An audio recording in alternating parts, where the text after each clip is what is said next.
As Emperor of Rome, he was the most powerful man on the planet.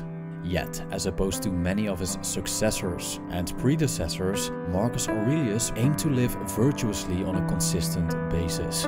He followed a philosophical school called Stoicism. Part of Stoic philosophy is the ability to keep a calm mind. As a matter of fact, the Stoics believe that humans in a state of flourishing have attained true happiness, which always goes together with inner peace. Needless to say, Marcus Aurelius was a busy man, carrying the burden of leadership over an empire and all the stress that comes from this.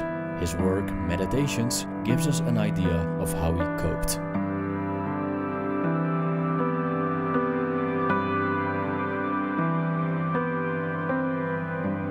Marcus Aurelius is famous for his negative visualization, which modern Stoics use as a meditative practice to start the day. Since I've got a separate video about this, I would like to focus on his lesser known teachings that we can use as practical advice for more tranquil lives. The first one is very simple: do less. It's a no-brainer, right? In order to become calmer, we should simply do less. Now, it's important to mention that the Stoics hold productivity in high regard, as they see it as a virtue to be industrious. On the other hand, moderation is a virtue as well. So how exactly should we do less when we're supposed to be industrious? Marcus Aurelius observed that people do many things that aren't necessary.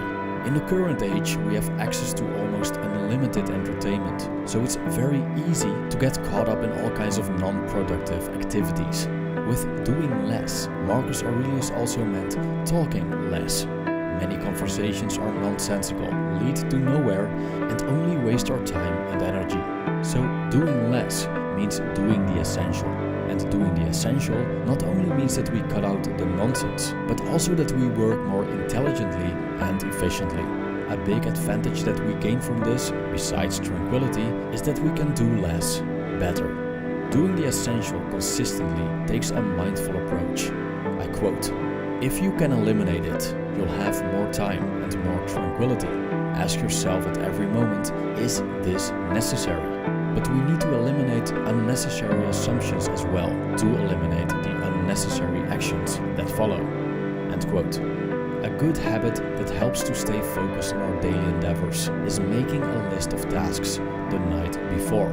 This way, we premeditate on what we have to do when we get up in the morning, which has a calming effect on the mind.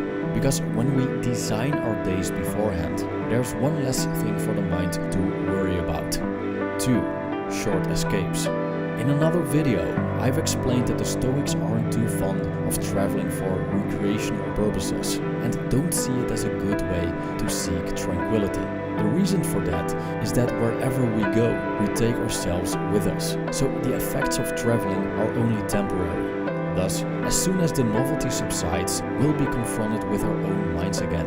Marcus Aurelius was critical of people seeking refuge from daily worries by traveling or residing in quiet places like the mountains or beaches. In his mind, this was an idiotic thing to do, because why should we travel when we can get away by going within? Nowhere you go is more peaceful, more free of interruptions than your own soul, he said. There's nothing wrong with changing scenery once in a while to facilitate our mental retreats, as long as we keep these escapes basic and brief. What Marcus Aurelius proposed reminds me a lot of meditation, or perhaps moments of reflection and contemplation in order to renew ourselves so we can calmly proceed our daily lives. He gave us 2 things to ponder over if we choose to briefly retreat in our minds. I quote, 1. That things have no hold on the soul. They stand there unmoving, outside it. Disturbance comes only from within, from our own perceptions. And 2. That everything you see will soon alter and cease to exist. Think of how many changes you have already seen. The world is nothing but change. Our life is only perception. End quote. Which brings us to the next piece of advice, which is remembering that all shall pass. The Stoics are infamous for remembering the frightening reality of life, that it's going to end. Memento mori means the remembrance of death, which is the ultimate acceptance that the changing nature of the universe also means the decay and vanishing of ourselves. Marcus Aurelius tells us to keep in mind how fast things pass us by. We can be immersed in something in one moment, and in the next moment it could be something totally different. Trends come and go in the blink of an eye. And when we look at the history of this planet, human life is just a tiny little hiccup in this cosmic evolution. The fact that everything is in flux could be a source of anxiety because nothing is stable.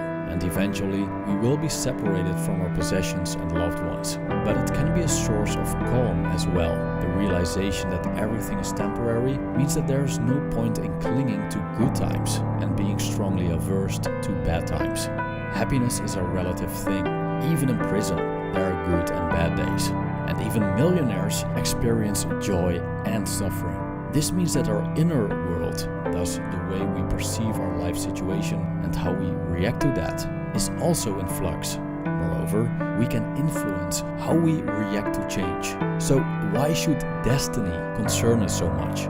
As Marcus Aurelius wrote, the infinity of past and future gapes before us, a chasm whose depths we cannot see, so it would take an idiot to feel self-importance or distress, or any indignation either, as if the things that irritate us lasted.